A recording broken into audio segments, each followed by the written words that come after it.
Bueno, una vez que hemos repasado qué es el sistema sexagesimal, el teorema de Pitágoras y lo que es un radián y cómo se pasa de radianes a grados y de grados a radianes, vamos a aprender qué son las razones trigonométricas y para qué se utilizan.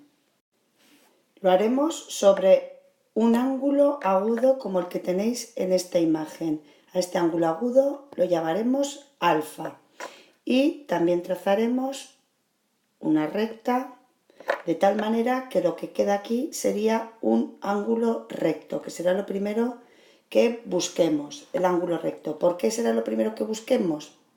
Porque para poder calcular las razones trigonométricas lo haremos siempre sobre un triángulo rectángulo, como el que tenemos aquí en la imagen de abajo. Pero vamos a seguir aquí. A los lados que tocan el ángulo recto, ya sabéis que les llamamos catetos. Eso lo habéis visto en el teorema de Pitágoras. Un cateto y el otro cateto. Y el ángulo que está enfrente, y el lado que está enfrente del ángulo recto lo llamamos hipotenusa. Bien, pasamos a este triángulo de aquí.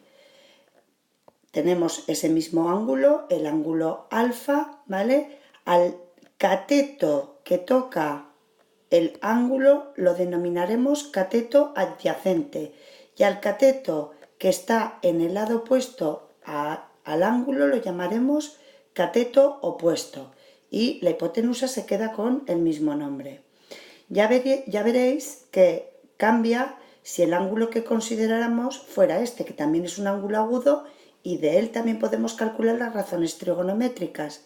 Si ahora estamos pensando en este ángulo beta, el cateto opuesto sería este, el que está justo enfrente, y el cateto contiguo sería este. Pero bueno, en principio nos quedamos con ángulo alfa, cateto adyacente, cateto opuesto.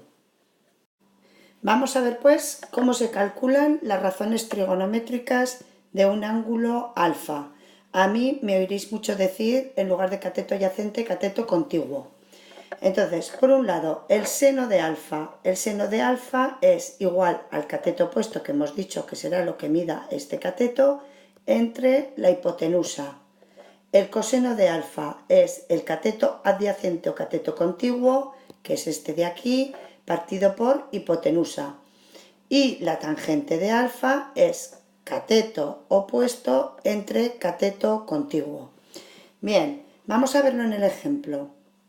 Nuestro ángulo alfa es este, el ángulo recto está aquí, por lo tanto, este será el cateto contiguo o cateto adyacente y este de aquí será el cateto opuesto.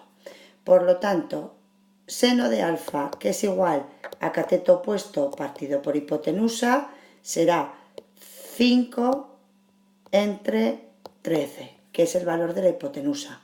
El coseno de alfa será igual al cateto contiguo que hemos dicho que mide 12 partido entre hipotenusa que es 13. Y la tangente de alfa será el cateto opuesto que hemos dicho que mide 5 entre el cateto contiguo que mide 12. Y estas serían las razones trigonométricas de este ejemplo de aquí. Seguimos con las razones trigonométricas. En este caso vamos a ver las razones trigonométricas inversas. La cosecante, que es la inversa del seno, la secante, que es la inversa del coseno, y la cotangente, que es la inversa de la tangente.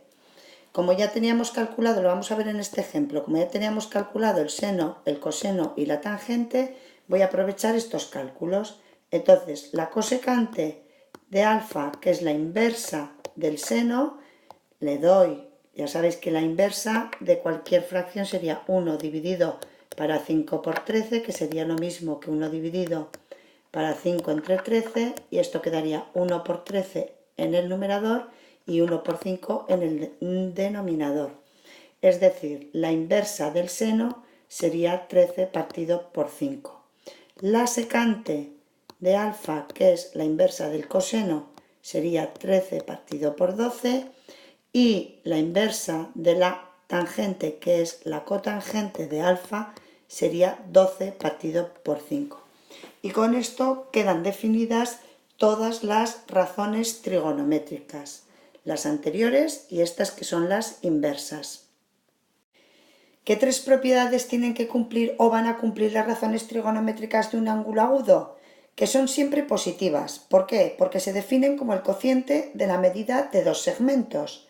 Además, el seno y el coseno de un ángulo agudo son siempre menores que unos, ya que se definen como el cociente entre la medida de uno de los catetos y la medida de la hipotenusa, y la hipotenusa siempre es mayor que la medida de los catetos.